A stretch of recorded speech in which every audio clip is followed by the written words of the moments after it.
O yan ha, yung mga taga-Porac, mga Poraceños, I hope you're tuned in right now, ano? At siguro pati yung kampo ni Mayor Jing Capil. So, anong nakikita mo dito? And I could safely say this, KG, no? I teach election laws. Oh. Okay, kasi it's part of law on public officers, administrative law, election laws. Okay, when you say the ruling was questionable, ibig sabihin, is there a chance na makabalik bilang mayor etong si Jing Capil? Actually, alam ko yung hinire na lawyers ni Mayor-elect Jing Capil, di ba? Mga election lawyers. Juanito Arcilla, graduated valedictorian of San Beda College. At naging teacher ko siya. Okay, sa political law. Okay. Ang concept kasi na tinuturo namin at napag-aralan namin, yung pag pinroklama ka, you were not disqualified prior to the election.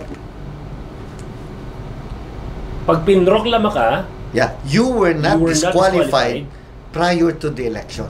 Okay. Meaning, you were chosen by the people because COMELEC failed to disqualify you before the election. Oh. Ngayon, ang konsepto niyan, kaya sabi ko sa iyo, questionable. This would definitely be magkakaroon ng motion for reconsideration yan. So, pwede pa rin i-appeal ni Mayor-elect Jing Capil? No. Before you go on appeal, okay, because this is a decision by the COMELEC. The decision of the COMELEC, magmo-motion for reconsideration ka. It is a condition precedent. Anong sa Latin, ano sinasabi namin dyan? It is a condition sine qua non. Sine qua non. Yeah, meaning you have to file a motion for reconsideration. And when you file a motion for reconsideration, You file it sa COMELEC? Sa COMELEC. Okay.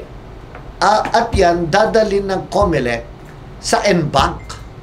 COMELEC Unbank. Ang tawag namin yan, COMELEC Unbank. The entire COMELEC, siyam yan eh. They will decide on the merits. Eto sigurado ang sasabihin ng law office ni Juanito Arcilla.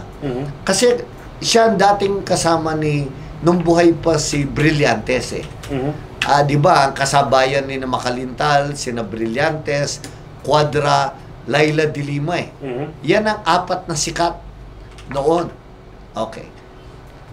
Ku-questionin nila, kung hindi mo siya dinisqualify prior to election, paano mo sasabihin may ibang nanalo? In addition to that, KG, pinroklama ng COMELEC eh. Tapos na-proclaim, ano? Sana hindi mo pinroclaim.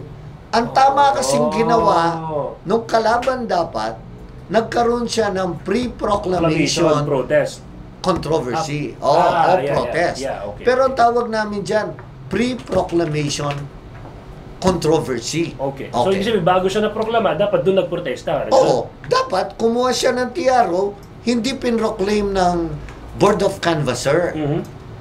Ay, paano yan? Paano ka babalik? You have to go forward. Diba? Siyempre, on the academic level, wag naman sana ako masubjudice ha. We're just talking on, hindi ko naman pinipreempt yung magiging ruling ng Unbank.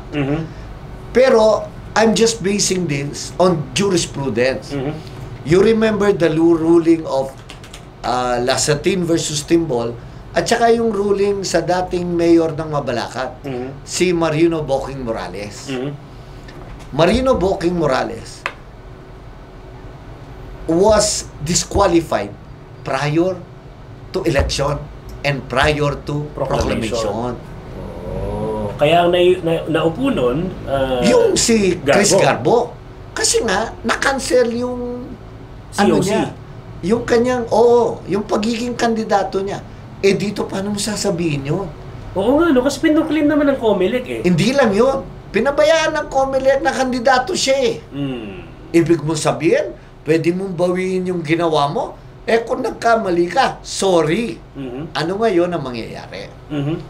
Ang Kasi dapat, parang magre-reconvene ang... hindi. That is why, labanan to ng legal.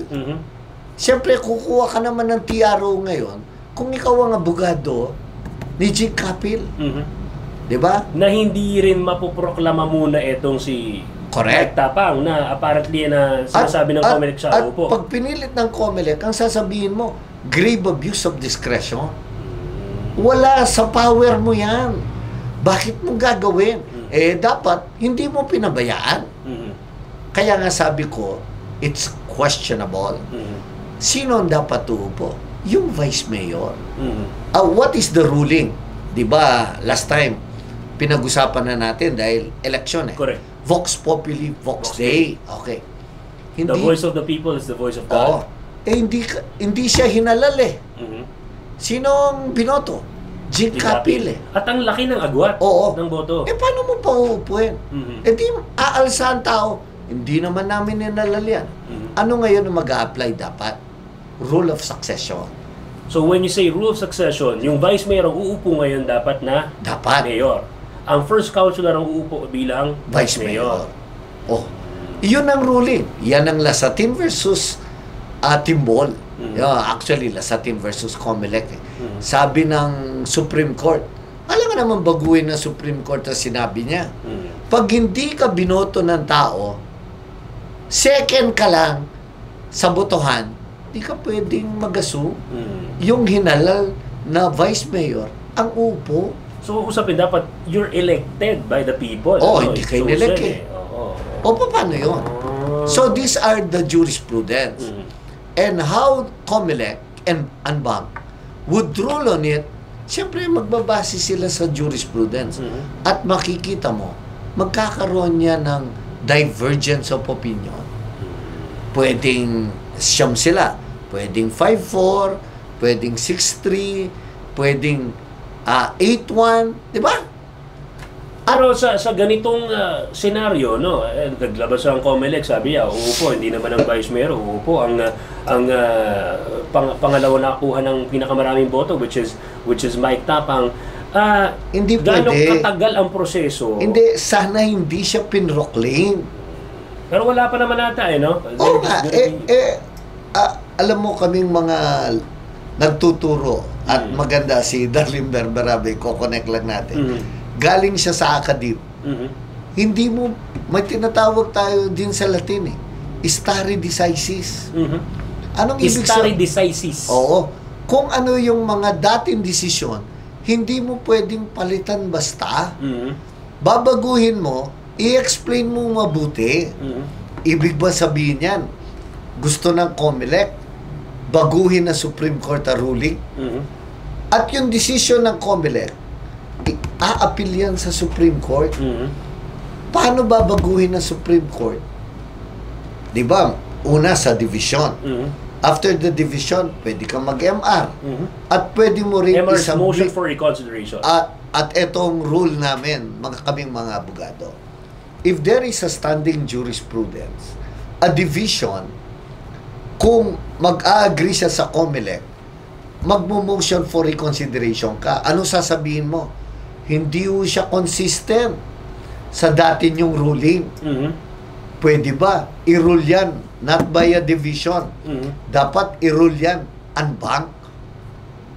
Kasi babaguhin nyo yung standing jurisprudence So definitely, this is rife kung yan pa rin ang magiging ruling ng COMELEC pag inakyat yan sa Supreme Court.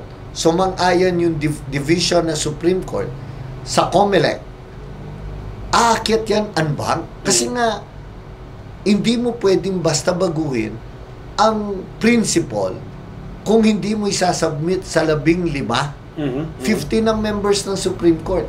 Yan ang mangyayari dyan. Pero hopefully sana, the COMELEC en banc, makita nila, ito yung standing jurisprudence Paano natin babaguhin? Malilito ang mga abogado, malilito ang bayan. And with the current the situation, sabi nga, kung aabot niya ng Supreme Court, ang tanong, gaano katagal ang proseso na yan? Would it take years? Would it take months? Pag magaling ang abogado, sasabihin nila, 3 years lang po to, di ba? At yung vice mayor din, pwedeng mag-file ng co-warranto. Siya rin pwede niyang habulin ng posisyon. Parang Yes. Ang co-warranto, sinasabi niya, I am the one qualified to that position. So, ibig sabihin, dalawa ang pwedeng gawin ng kampo nila. Obviously, anak naman niya yung vice mayor. Di linalabanan niya to. Uh-huh. Ito namang vice mayor, May offense din siya. meron din siyang possible offense. Ang remedy naman niya, co-warranto. Sabihin niya, you're not entitled to the position. What should apply is the rule of succession. Not what you're saying. Alright. So, usapan lang naman. Kaya ang term ko, it's questionable. It's very good for academic purpose. Kung nagtuturo lang ako ng election laws ngayon, itatanong ko yan eh. Kasi there are 2 or 3 ways to answer the question. Yeah. So It's a very good case study, no? Yeah, and it is a very good hypothetical question sa finals. Ay, mga estudyante ni attorney, alam niyo na. Edi, last question, attorney, regarding this matter.